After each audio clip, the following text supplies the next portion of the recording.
Good evening. I'm Michael Garcia from the Hispanic Vote, and I have the great pleasure and opportunity to have the mayor of Broward County, Dale Holness, here with us tonight.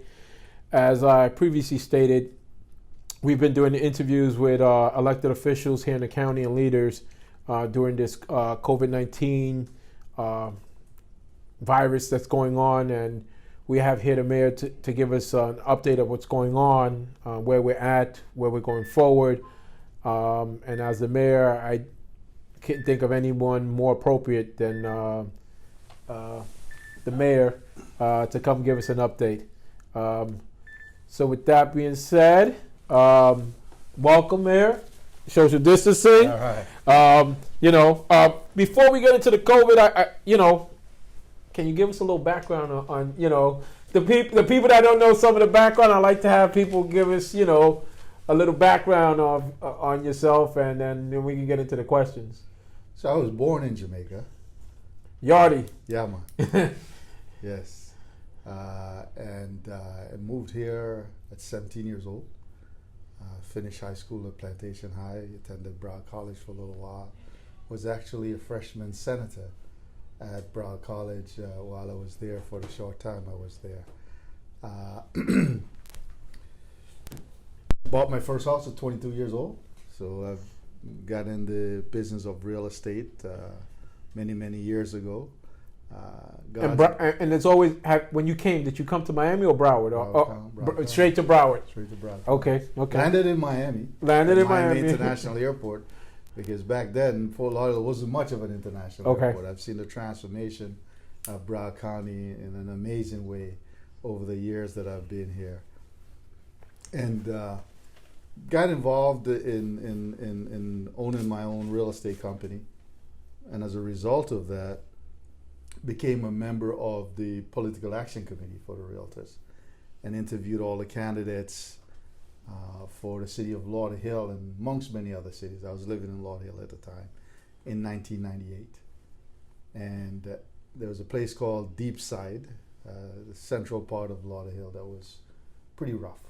We had drug dealers on the corner across the street from the police station and the city hall. There's the corner, right? The drug dealers are here, the city hall is there, and this other corner has got the police out.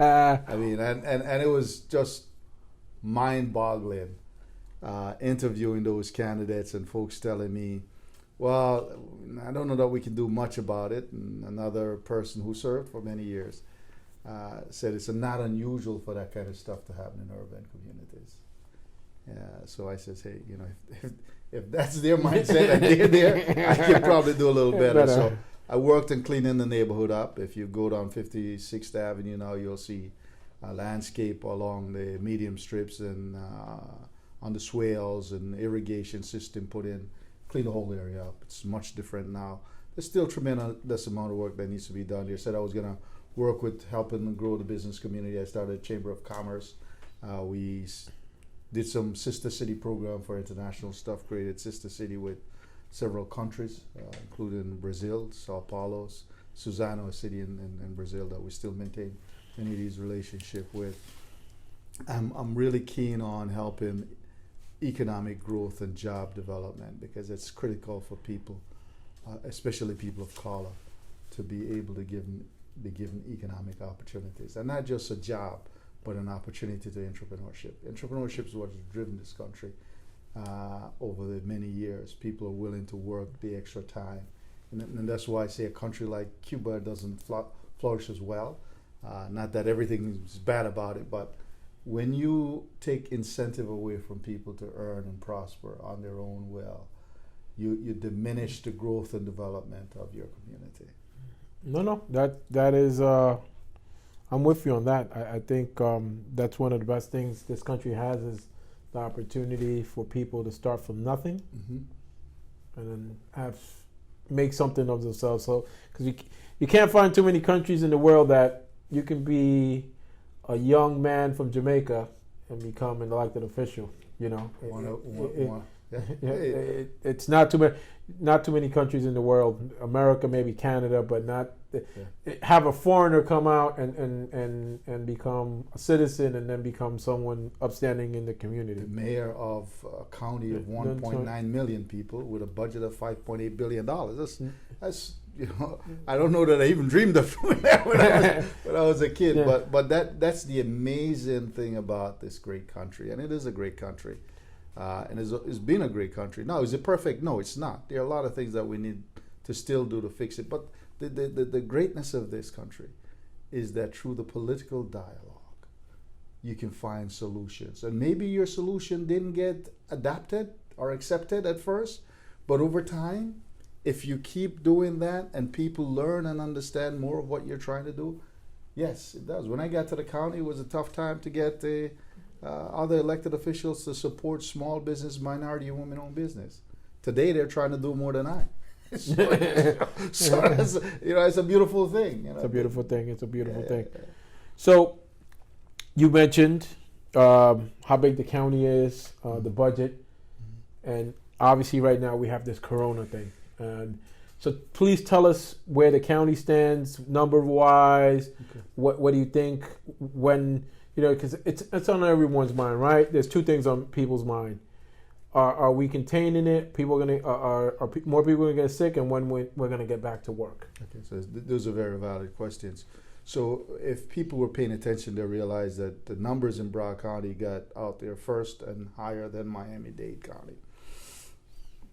We are now at about, as of today, about 3,400 people tested positive in Broward County. And out of a population of what the 1,961,000 people. Okay. But understand, testing positive doesn't mean that's the only people that have ever gotten sick, because you can be asymptomatic. Yes. With the virus. The numbers have flattened out. So we were going like this before, a steep incline. We are now going this way.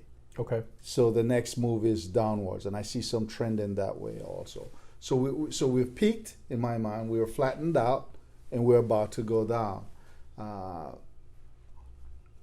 And unlike other communities, when I do the analysis of the population and how it's affecting various segments of the population, unlike say Louisiana and Illinois, where you have the minority communities with the largest huge spike, in Broward County, the numbers that I've looked at is reflective of the population.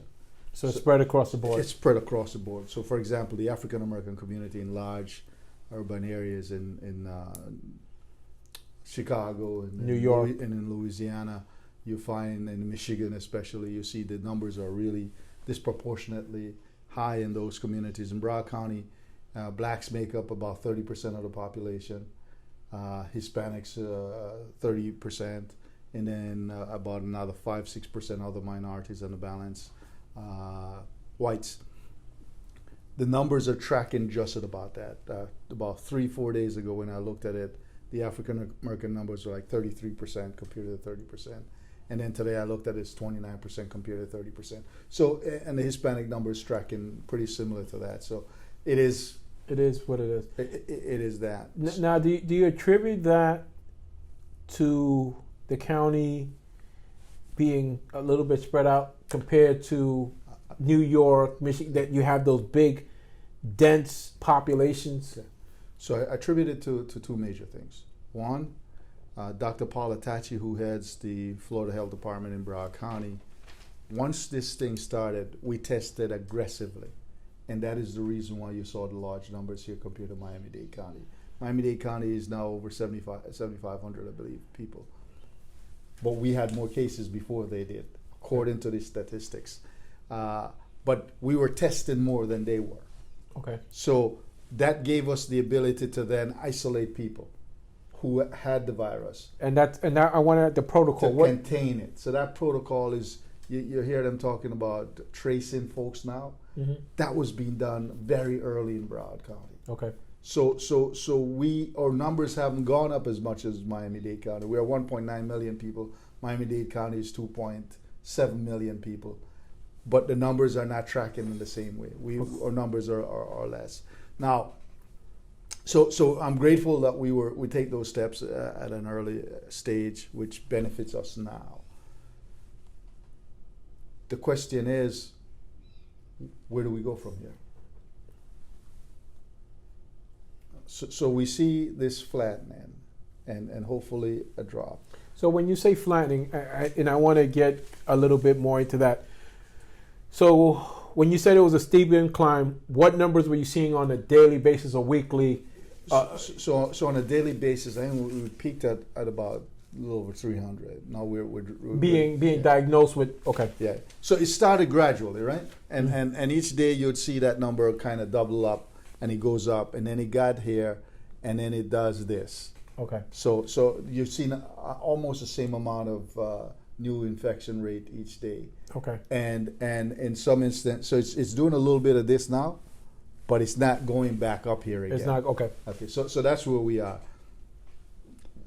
Yesterday the governor called me through his chief of staff, and the governor and I had a conversation with the chief of staff on the line about him putting a task force together, and wanted me to be a part of that task force. And that task force is going to look at when do we look to start opening the economy again. Okay. And how do we do it? And for me, what's most critical is testing and tracing. Because we can't afford to go out too quickly and open up, and then we're going down, and then it spikes up again. Then we're in serious trouble. So testing is going to be a critical part of what we must do. Does the county have, and look, across the country, as you pay attention, some people say we don't have enough test kits, or we don't have enough. Does the county have the supplies that it needs to do the testing that's necessary? We're getting more resources now. Okay. And I got to tell you this, that I'm a strong Democrat, and most people who knows that I am, and I don't apologize for it. But this is not a time for partisanship. Election time will come when we'll get to where we support Democrats, and so we've built a good relationship. I've built a good relationship with the governor's office because I have to look out for the people of Broward County. This is not about winning the next election. This is about beating this virus and getting our people back to where the economy opens up and we can work towards prosperity for all the people again. So we've been very engaged with them. I get my phone calls returned quickly from Sean Strum, who actually is a Broward County resident, who's the chief of staff, the doorkeeper, so to speak, to the governor's office, to Jared Moskowitz, who's also a Broward County resident, who is over emergency management. And they have pledged to give us what we need. And the truth is this, we're pretty much having a real good relationship. They're open, what they have, we get what we need. They're not holding back anything from us. In fact, tomorrow, we'll be opening up 2 new test sites, walk-up test sites. One at the Urban League on Sistrunk Boulevard and 27th Avenue. One in Pompano at one of the parks up there in the African-American communities, because when the lower income communities, if you say you have to drive in and you don't have a car to drive in, how do you get tested? So there's going to be some opening with that. We opened one last week with Broward Health at Central Broward Regional Park, which is a drive-through. It's a collaboration with. How many are in the county right now? So we have about 4 drive-through test sites in Broward County, and then the 2 walk-ups that are coming. But also, you could get tested through a prescription from your doctor to his laboratory. Abbott Laboratories and Quest are doing tests. Okay. So if you get a prescription, you can go to them and get that. How do you get testing at one of these facilities? Because I'm assuming you just don't drive up and say I need to get tested. Who makes that decision? So here's what happened at Cleveland Clinic. It's by a prescription, and you might have a relationship with them. At Broward Health, it's usually by a prescription through your physician.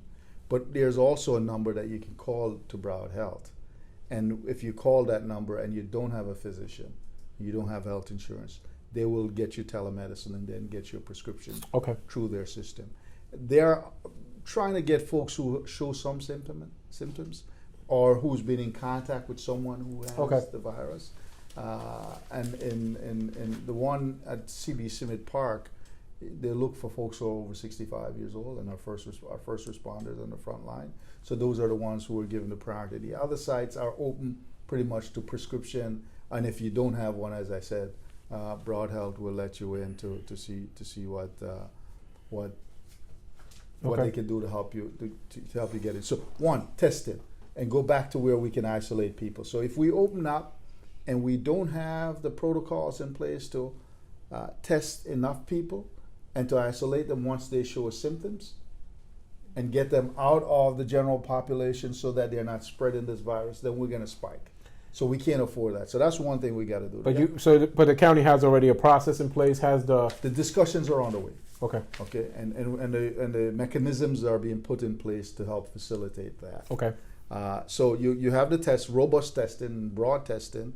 We're also working with a university to do some random testing throughout the community to see how far the spread was, so that we can see who might have had it maybe as early as last December, and they passed, and they now have built the immune system to where they can withstand this. That will give us better picture as to a good sampling will tell us more about what percentage of the population we're looking at to have it.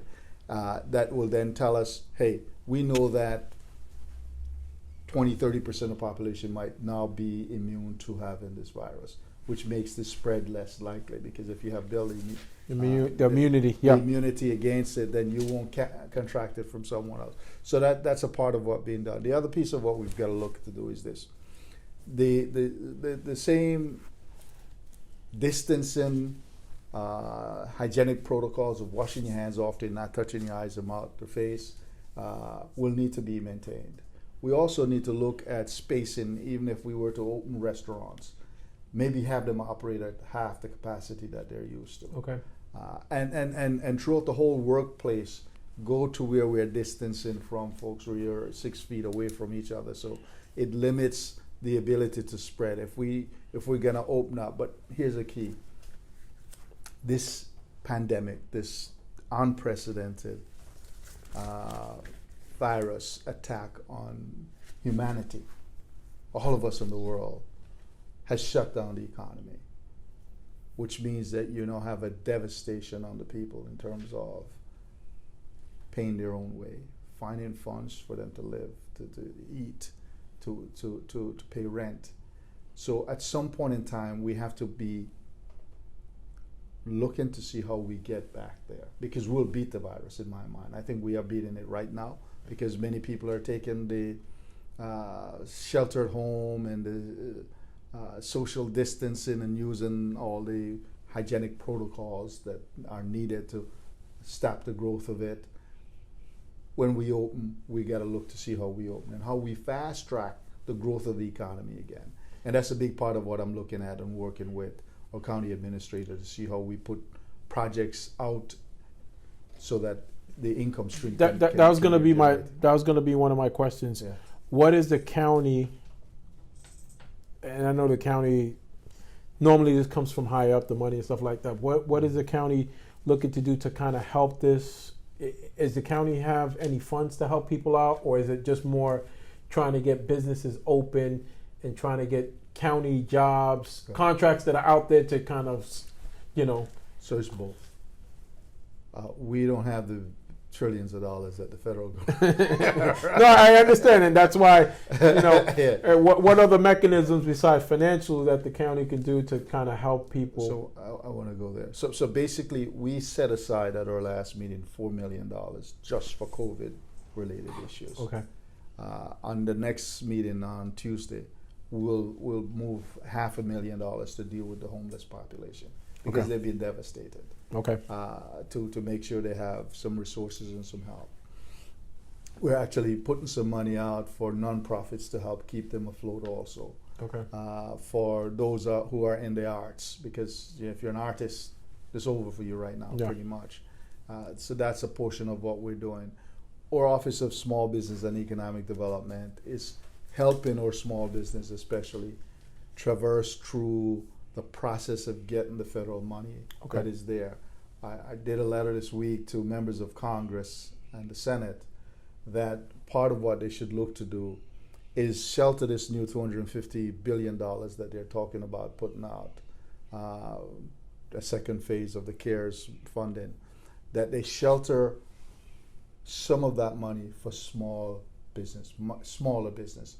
89% of the business in Broward County have 20 people or less. Yeah, really small. What's really a truly small business. Yeah.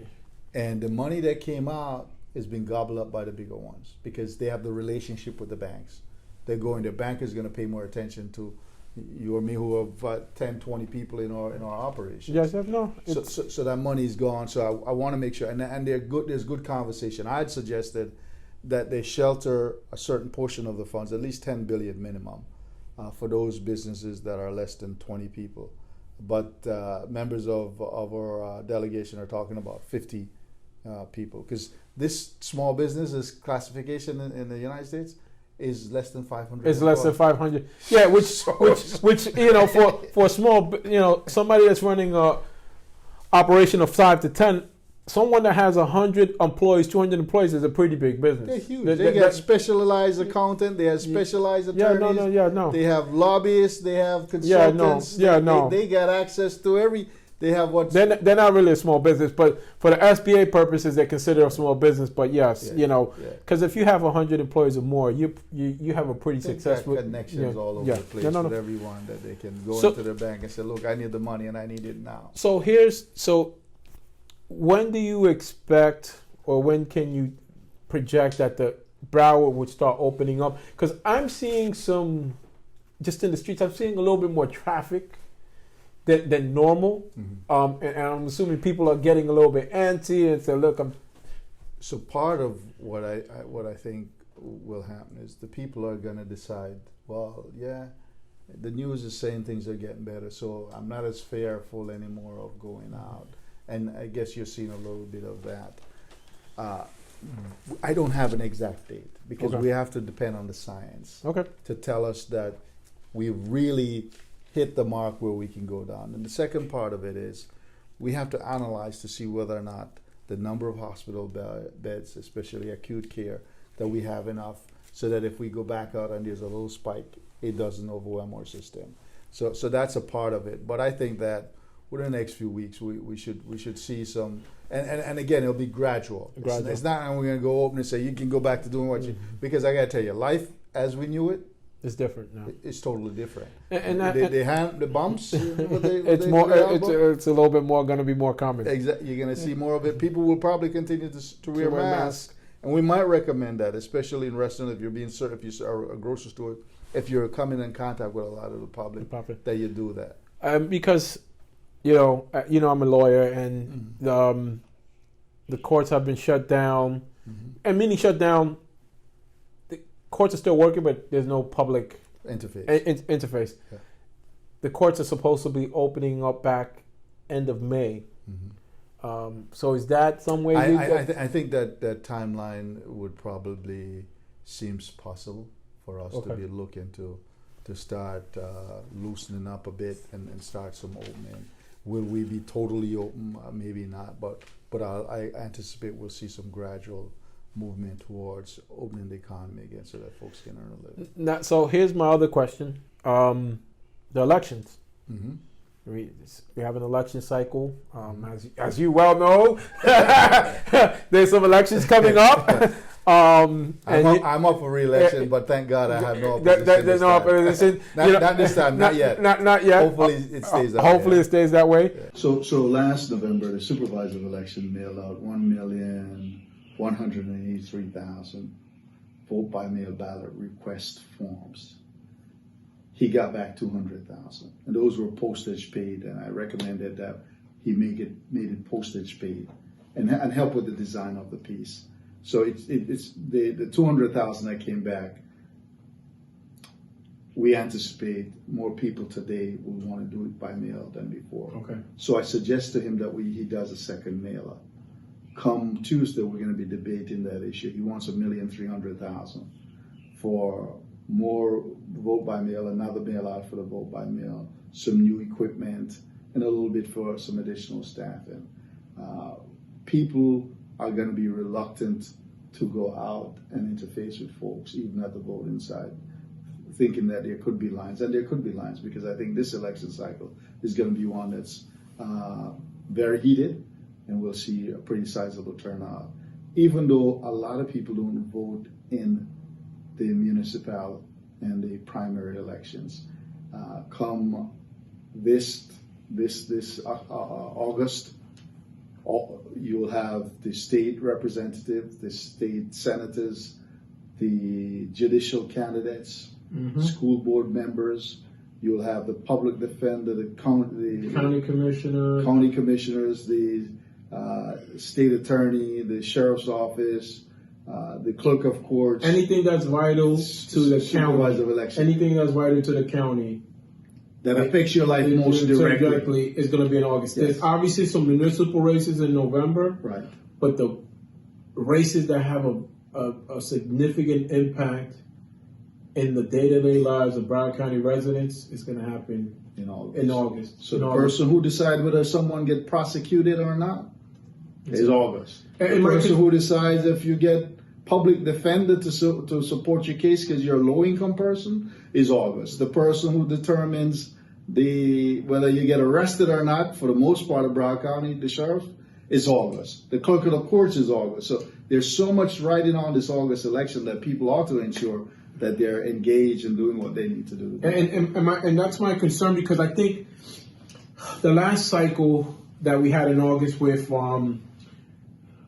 the governor's race, it was a I was pleasantly surprised in a lot of the turnout that came out in the local elections, the judges and all that stuff.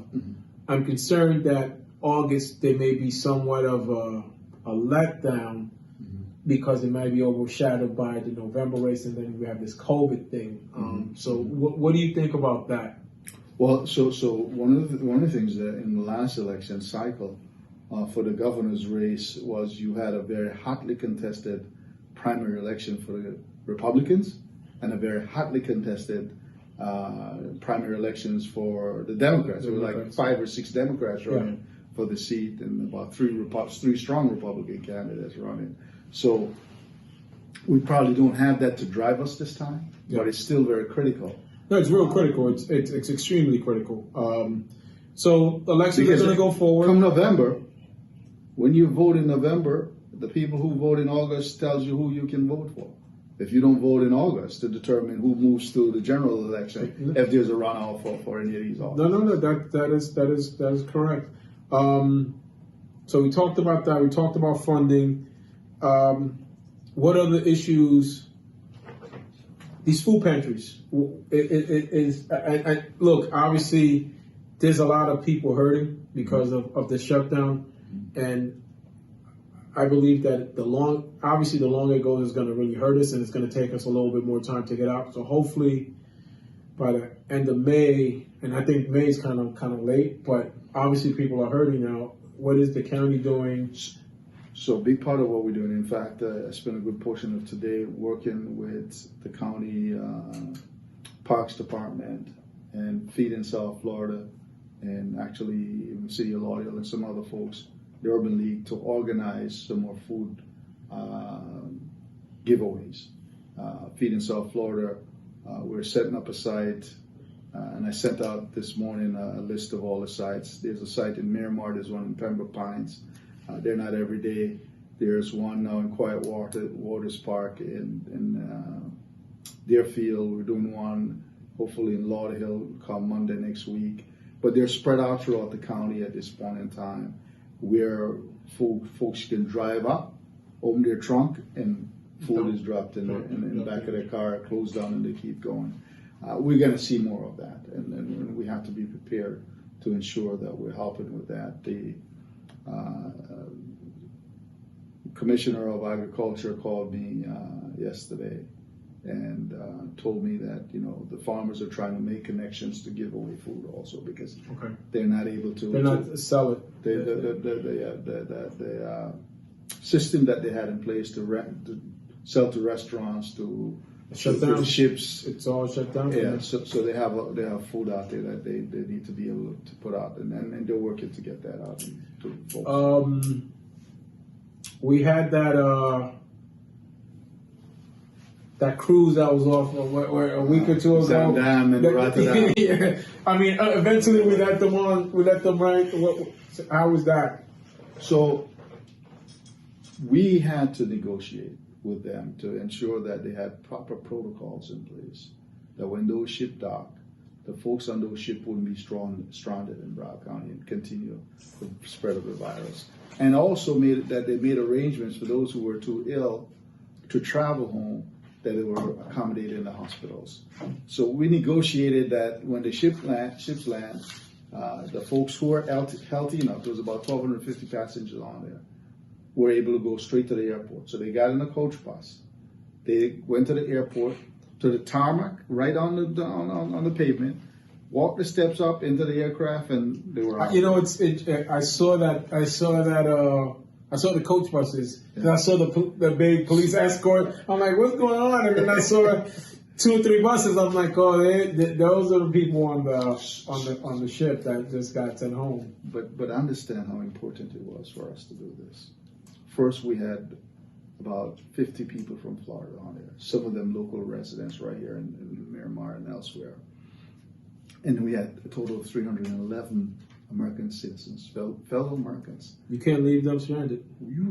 That would be inhumane. Yeah. So we had to exercise the caution of protecting the people in Broward, but also ensuring that we show the world our humanity.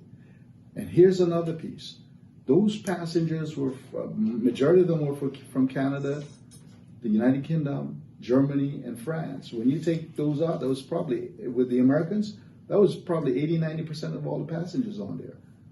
Those are the tourists that comes to Broward County each year to provide us the jobs that we have. 16% of the people who work in Broward County work in tourism. 16%. 20% of them in hospitality, restaurants, and other stuff, which is supported by this tourism stuff. So imagine if we had turned our backs on these folks. When it came time that this COVID-19 passes us, they ain't coming back to Broward County. They're going to turn their backs on us and say, who, you? No, we're not going to spend our money with you. So it was important that we find that balance, and we did find a balance. Sheriff Tony worked with us closely. The U.S. Coast Guard worked closely with us. The Customs and Border Patrol worked with us. The Center for Disease Control and Prevention worked with us. The Florida Health Department worked with us. So we formulated a good strategy that worked well to the extent that the second ship didn't have to come because Miami-Dade pretty much utilized what we they took the that's a good deal. Yeah, so it didn't bring about that angst and animosity that would have been created should we have taken both of them in. So I'm grateful Miami-Dade County actually took that second ship. And we have to look at this area as a region. Most people don't know where the boundary is between Miami and Broward County. Everybody thinks Palm Beach and Broward County. It's all one region, South Florida. That's correct. Florida. That's correct. You know, Mayor, I want to thank you for taking the time to come speak to us. I know you're a really busy man. Yes. So before we finish, is there anything that you want to say to the community, any other concerns or any message that you want to give out to everyone? So let me congratulate Hispanic Vote for the many years of being out here. And we don't always agree 100%, but I was there at the onset when the first interviews were had. I was one of the first people giving advice and coaching the folks who organized the first set of candidate screening. It is important that all of us recognize that within this great melting pot of South Florida, this great diversity, one of the most culturally diverse places in the world, that we work together as one community and work to build prosperity for all of us. So we're going to have to work together, and especially I'd say to you, the minority communities, because when you look at disparities that exist within this nation, the balance that need to be had is that the Hispanics and the Black community gets a better shake at opportunities. And the more we do that, the better the country is as a result. In fact, folks have heard of McKinsey, major consultant firm internationally.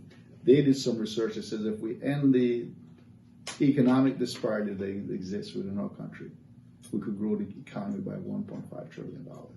That is huge. It's that saying, right? The chain is only as strong as its weakest link. That's right. And you're a lawyer, so you know the justice system is not always fair to minority communities. Yeah. So we have to make sure we put in judges in that has some sensitivity and understanding, that won't sentence someone based on how they look, the color of their skin, to a higher sentence of 20% or higher, which is what the newspaper Tampa Bay Tribune found in this study. Yes, that you know. So we need to make sure that people that are there in every sector. So participation is important and key to us building this great nation to be even a greater nation that it is. And it is a great nation, but we can do better. Well, Mayor, I want to thank you for taking the time. I want to congratulate you on being the mayor. You and I haven't always seen eye to eye, but I think we're on a good patch, and I think we're going to continue that because I think we both have the same goal in mind, and I want to thank you. My pleasure. Thank you, sir. Thank you so much.